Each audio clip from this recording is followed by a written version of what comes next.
In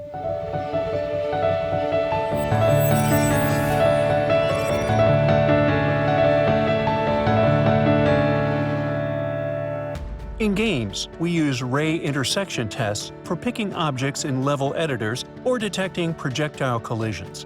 Today, I'll walk you through how a ray intersects with two shapes, an axis-aligned bounding box and a plane. A ray is a mathematical construct. It is represented with a point of origin and a vector for direction. An axis-aligned bounding box is a cuboid that has its local axes aligned to the axes of the world. It is useful for rectangular objects that are rotationally static, such as a box or crate. It is defined by a position, which indicates its location in the world and its length, height, and depth. Imagine each dimension of the box extending indefinitely. Each dimensional extension is considered a slab. For a ray to be intersecting the box, it must be present in all three slabs simultaneously. The latest time it is present in all three slabs is the latest entry time. The earliest time it exits any of the slabs is the earliest exit time. The is-ray intersecting axis-aligned box function passes arguments for the ray's origin and direction vector. In addition to taking in the axis-aligned bounding box, it writes out to a latest entry time variable and an intersection point variable. We start the latest entry time at 0, which covers the case when the ray starts inside a slab.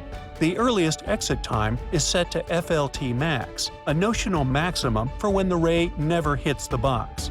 In practice, this value will be negative if the ray's vector component is outside a slab. The for loop first checks if the ray's vector component is 0 or close to 0 by getting the absolute value, i.e. the positive value of the direction vector. If it is, we check whether it is less than the minimum extent of the current axis of the box or more than the maximum extent. If so, we return early, since there can be no collision in this circumstance. If the ray's direction component is not 0, we calculate two hit times, one for the minimum extent of the box and one for the maximum extent.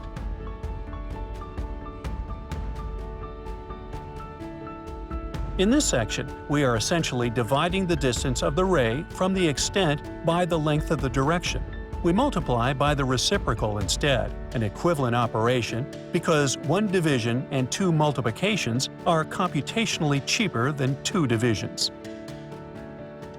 We make sure that the time of min hit is less than the time of max hit by swapping them if time of min hit has a higher value. The ray could originate from anywhere, not just before the minimum extent of the box.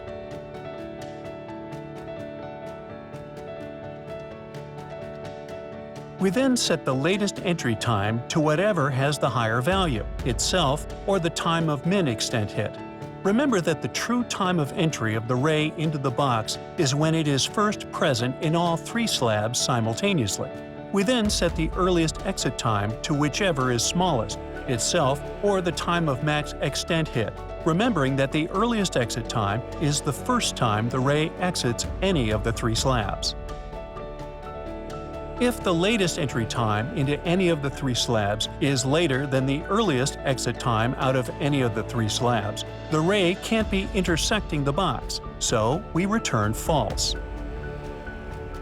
However, if that condition is never met, we will iterate through all of the three dimensions and find the true entry time and true exit time. Once we have the latest entry time, the closest intersection point is calculated by adding the ray's origin to its direction scaled by the latest entry time.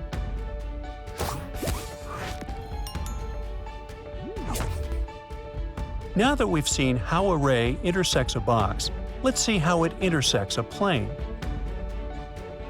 Recall from an earlier video that a plane represents a flat 2D surface of infinite extent, defined by a normal vector and a shift constant. Any point that satisfies the equation a times x add b times y add c times z equals d lies on the plane. The is-ray intersecting plane function checks whether a ray intersects an infinite plane, and if so, computes the intersection point. The dot product of the plane's normal and the ray's direction tells us how aligned the ray's direction is with the plane's normal.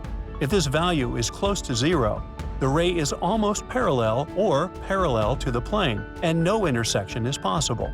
It could also lie fully on the plane, which is not considered an intersection.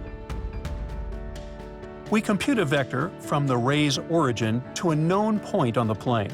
Projecting this vector onto the plane's normal gives us the signed distance from the ray's origin to the plane along the plane's normal. By dividing this value by the projection of the ray's direction onto the plane's normal, we get the distance along the ray's direction to where it intersects the plane. If the distance is positive, the intersection lies ahead of the ray's origin, so the intersection point can be calculated as origin plus direction multiplied by distance. If not, the ray is pointing away from the plane, so no valid intersection exists. Thank you for watching.